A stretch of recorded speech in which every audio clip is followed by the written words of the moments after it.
اگلے زمانے میں پارس کی حکومت بڑے زوروں پر تھی۔ ارد گرد کے بہت سے جزیرے بھی اس کے ماتحت تھے، جس کی وجہ سے سلطنت بڑی وسیع تھی۔ وہاں کا بادشاہ بڑا عادل تھا، جس کے پاس مال و زر بے شمار تھا۔ تمام رعایا بادشاہ سے بہت خوش تھی۔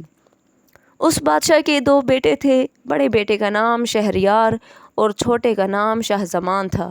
باپ کی وفات کے بعد شہزادے شہریار نے انانِ حکومت سنبھالی اور چھوٹے بھائی کو بہت سی فوج اور خزانہ دے کر ملک تاتار کی حکومت دے دی۔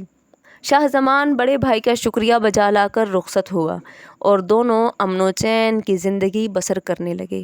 ایک دفعہ شہریار نے اپنے بھائی کو بلایا۔ شاہ زمان نے وزیر اعظم کو حکومت سونپی اور خود بھائی سے ملنے کے لیے سفر پر روانہ ہوا۔ راستے کے پہلے قیام میں کافی رات گزرنے کے بعد کسی ضروری کام کے یاد آنے پر واپس اسے آنا پڑا۔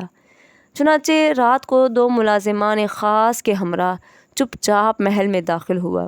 وہاں پہنچ کر اس نے ایک نہایت دلخراش نظارہ دیکھا کہ اس کی ملکہ اپنے غلام کے ساتھ محو خواب ہے۔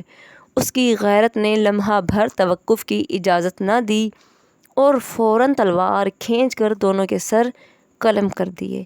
ان کے قتل کے بعد خاموشی سے اپنے سفر پر روانہ ہو گیا۔ شاہ زمان نے اس واقعہ کا کسی اور سے ذکر نہ کیا۔ وہ اس غم و غصہ کی حالت میں سفر کرتا رہا۔ ملکہ کی بدکاری کا دل پر اتنا گہرا اثر ہوا کہ طبیعت ہر وقت غمگین اور اداس رہنے لگی۔ قصہ یہ کہ تمام راستہ اسی پریشانی میں گزرا۔ جب وہ شہریار کی سرحد کے قریب پہنچا تو بڑے بھائی شہریار نے مع امراء و وزراء بڑی شان و شوکت سے بھائی کا استقبال کیا اور ایک خاص محل میں ٹھہرایا، جہاں ہر قسم کے سامان آرام مہیا تھے۔ بڑے بھائی شہریار نے باتوں ہی باتوں میں ملکہ شاہ زمان کی خیریت دریافت کی۔ شاہ زمان نے جب یہ بات سنی تو اس کے چہرے کا رنگ فک ہو گیا اور کچھ عجیب سی حالت نظر آنے لگی۔ بڑے بھائی نے خیال کیا کہ شاید ملکہ کی یاد ستا رہی ہے، لہٰذا یہ سلسلہ گفتگو یہیں ختم کر دیا۔ کچھ دنوں کے بعد شہریار نے دیکھا کہ شاہ زمان کی طبیعت مسلسل اداس ہے اور زندگی کی ہر لذت سے بیزار نظر آتا ہے۔ جب شہریار اپنے چھوٹے بھائی کو پریشان دیکھتا تو خود بھی پریشان ہو جاتا۔ جب بھائی سے طبیعت کی خرابی کے متعلق پوچھا تو شاہ زمان ادھر ادھر کی باتوں میں ٹال دیتا۔ ایک دن شہریار نے شاہ زمان سے کہا کہ تم آج میرے ساتھ شکار کے لیے چلو، تمہیں خوشی ملے گی۔ لیکن شاہ زمان نے طبیعت کی خرابی کے باعث بہانہ کیا اور جانے سے انکار کر دیا۔ تو اداسی کے عالم میں شہزادہ شہریار اپنے ساتھیوں کے ہمراہ شکار کو روانہ ہوا۔ شاہ زمان اپنے کمرے کے دروازے بند کر کے چھپ کر ایسی جگہ بیٹھ گیا جہاں سے شہزادہ شہریار کے باغ کے چاروں کونے صاف نظر آتے تھے۔ رات کے وقت اچانک شہریار کے محل کا چور دروازہ کھلا اور 20 عورتیں پرتکلف لباس پہنے باغ کے درمیان پہنچ گئی، جنہیں شاہ زمان اچھی طرح دیکھ رہا تھا، لیکن شہزادہ شاہ زمان خود ایسی جگہ بیٹھا ہوا تھا کہ باغ سے کوئی شخص اسے دیکھ نہیں سکتا تھا۔ ان سب عورتوں میں سے 10 نے اپنا لباس اتار دیا۔ اب شاہ زمان نے دیکھا جن عورتوں نے اپنا لباس اتارا ہے دراصل وہ حبشی مرد ہیں۔ پھر ان حبشیوں نے پہچان کر ایک ایک عورت کا ہاتھ پکڑ لیا کہ اتنے میں ملکہ شہریار بھی باغ میں داخل ہوئی اور مسعود مسعود پکارتی ہوئی آگے بڑھی۔ اتنے میں ایک قوی ہیکل حبشی جو کہ شاید اس کی آواز پہچانتا تھا دوڑ کر آیا، جسے دیکھ کر ملکہ بہت خوش ہوئی۔ اس کے بعد سارے اپنے اپنے راستے سے واپس چلے گئے۔ مسعود اپنے خاص راستے سے اپنی جائے رہائش پر پہنچ گیا، لیکن یہ نظارہ شاہ زمان کے دل پر اتنا قیامت بن کر ٹوٹا کہ ان کی بے حیائی نے شاہ زمان کے غم و غصے کے داغ دھو ڈالے۔ اس نے دل میں کہا کہ دنیا میں صرف میں ہی مصیبت زدہ نہیں ہوں بلکہ میرا بھائی مجھ سے بھی زیادہ پریشان حال ہے۔ وہ ایسی شان و شوکت کے باوجود بھی اس فریب سے محفوظ نہ رہ سکا۔ شاہ زمان نے سمجھ لیا کہ عورتوں کی فطرت ہی ایسی ہے اور بے وفائی ان کی رگ رگ میں داخل ہے، لہٰذا اس کا سارا غم جاتا رہا اور اسے یقین ہو گیا کہ عورت اپنے شوہر سے خیانت کرتی ہے، لہٰذا اس نے فوراً سامان خوردونوش طلب کیا اور خوب سیر ہو کر کھایا۔ جس چہرے پر ہر وقت پریشانی برسا کرتی تھی اب اس پر خوشی کے آثار دکھائی دینے لگے، اور جو چہرہ غم زدہ معلوم ہوتا تھا اس پر بہار کی رنگینی برسنے لگی، اور چند دنوں میں صحت کلی حاصل ہوئی اور وہ خوش نظر آنے لگا۔ چند روز کے بعد جب شہزادہ شہریار شکارگاہ سے واپس آیا تو چھوٹے بھائی کی حالت میں بہترین تبدیلی دیکھ کر خوش ہو گیا۔ دونوں بھائی بڑے پیار محبت کی باتیں کرنے لگے۔ الغرض شہریار نے بھائی کی طبیعت میں غیر معمولی تبدیلی دیکھ کر تعجب ظاہر کیا اور پوچھا، کیا راز ہے؟ جب تم آئے تھے تو تمہاری طبیعت بہت پریشان تھی، تم غمگین رہتے تھے، لیکن اب تمہاری طبیعت پرسکون نظر آ رہی ہے۔ اب مجھے بتاؤ کہ اس کی کیا وجہ ہے؟ پہلے تو شاہ زمان نے اسے ٹالنے کی کوشش کی، لیکن جب حد سے زیادہ بھائی کا اصرار بڑھ گیا تو شاہ زمان نے سارا واقعہ سنا دیا۔ شہریار کی آنکھوں میں اندھیرا چھا گیا اور کہا، میں اپنی آنکھوں سے بھی دیکھنا چاہتا ہوں۔ تب شاہ زمان نے کہا کہ کسی روز آپ شکار پر جانے کا اعلان کریں اور آپ روانہ بھی ہو جائیں، اور پھر رات کو اچانک محل میں واپس آ کر یہ تماشا اپنی آنکھوں سے دیکھ لیں۔ چنانچہ اسی طرح طے شدہ انتظام پر عمل کر کے محل میں دونوں بھائی بیٹھ گئے۔ رات کے وقت حسب دستور چور دروازہ کھلا اور ملکہ پروگرام کے مطابق تمام ساتھیوں کے ہمراہ آ گئی اور پہلے کی طرح عیش کر کے چلی گئی۔ شہریار کی دنیا اندھیر ہو گئی۔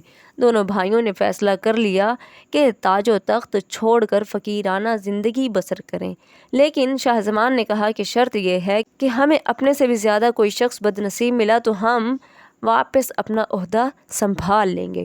شہریار نے اس شرط کو منظور کر لیا، چنانچہ دونوں بھائی رات کو جنگل کی طرف نکل گئے۔ کافی فاصلہ طے کرنے کے بعد وہ ایک وسیع سبزہ زار پر پہنچے اور سستانے کے لیے ایک درخت کے نیچے بیٹھ گئے۔ یہ درخت برلب دریا تھا۔ ابھی ان کے بیٹھے ہوئے تھوڑی ہی دیر گزری تھی کہ دریا سے ایک خوفناک آواز سنائی دی، جسے سن کر دونوں بھائیوں کے دل دہل گئے۔ دیکھتے ہی دیکھتے دریا کے پانی سے ایک سیاہ رنگ کا ستون نکلنے لگا اور اس قدر بلند ہوا کہ آسمان تک پہنچ گیا۔ یہ دیکھ کر دونوں بھائی درخت پر چڑھ گئے۔ پھر کیا دیکھتے ہیں کہ وہ ستون ایک خوفناک جن کی صورت میں تبدیل ہو گیا، جس کے سر پر ایک بہت خوبصورت اور مضبوط صندوق ہے۔ وہ جن صندوق کے ساتھ اسی درخت کے نیچے آیا اور صندوق کھولا۔ اس میں سے ایک نہایت ہی خوبصورت خوش لباس عورت نکلی۔ دیو نے اسے اپنے پاس بٹھایا اور کہنے لگا کہ اے نازنین، میں تجھ پر دل و جان سے عاشق ہوں، اس لیے میں شادی کی رات تجھے اٹھا لایا تھا، اور میں یہ بھی جانتا ہوں کہ تو ایک شرم اور حیادار اور باعصمت عورت ہے۔ اس وقت مجھے نیند آ رہی ہے، میں چاہتا ہوں کہ تھوڑا سا آرام کر لوں۔ یہ کہہ کر دیو اس عورت کے زانوں پر سر رکھ کر سو گیا اور خراٹے لینے لگا۔ اچانک اس عورت کی نظر دونوں شہزادوں پر پڑی جہاں یہ دونوں بھائی بیٹھے تھے۔ فوراً اشارے سے عورت نے بلایا کہ نیچے اتر آؤ، ورنہ میں ابھی دیو کو جگا دوں گی۔ شہزادوں نے اشارے کیے کہ ہمیں معاف کر دو۔ دیو کا سر عورت نے آہستہ سے زمین پر رکھا اور انہیں دھمکی دی کہ میرے پاس آؤ ورنہ تمہیں مروا دوں گی۔ یہ سن کر وہ چپکے سے اتر کر عورت کے پاس آئے۔ اس عورت نے دونوں شہزادوں کی انگوٹھیاں لے لیں اور صندوق سے ایک دھاگا نکالا جس میں بہت سی انگوٹھیاں تھیں، ان کو بھی اس میں پرو لیا اور کہنے لگی کہ یہ دیو بے وقوف ہے اور یہ اتنے انتظام پر خوش ہے۔ اس دیو کی کڑی نگرانی کے باوجود میں 300 جوانوں سے مل چکی ہوں۔ یہ انگوٹھیاں بطور نشانی میرے پاس موجود ہیں اور یہ کمبخت دیو مجھے سمندر میں چھپائے رکھتا ہے تاکہ باعصمت رہوں۔ اس کے بعد اس نے شہزادوں کی طرف اشارہ کیا کہ اب کہیں بھاگ جاؤ، اور خود اپنی جگہ پر آ کر بیٹھ گئی۔ یہ واقعہ دیکھ کر شہزادے بہت حیران ہوئے اور حسب وعدہ یہ سوچ کر کہ اس دیو کی مصیبت ان سے زیادہ ہے اپنے دارالحکومت کی طرف متوجہ ہوئے۔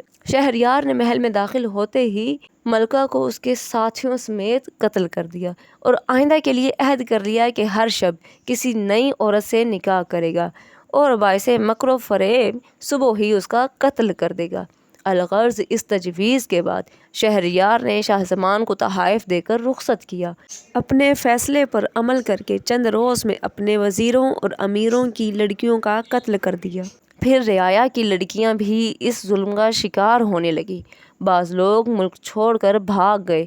ایک وزیر کی 2 لڑکیاں تھیں جو کہ نہایت عقلمند ہونے کے علاوہ علم میں یکتائے زمانہ تھیں اور حسن میں بھی بے مثال تھیں۔ بڑی کا نام شہرزاد اور چھوٹی کا نام دینازاد تھا۔ ایک دن شہرزاد نے اپنے باپ کو غمگین پا کر وجہ دریافت کی تو وزیر نے بادشاہ کا خیال اس پر ظاہر کیا۔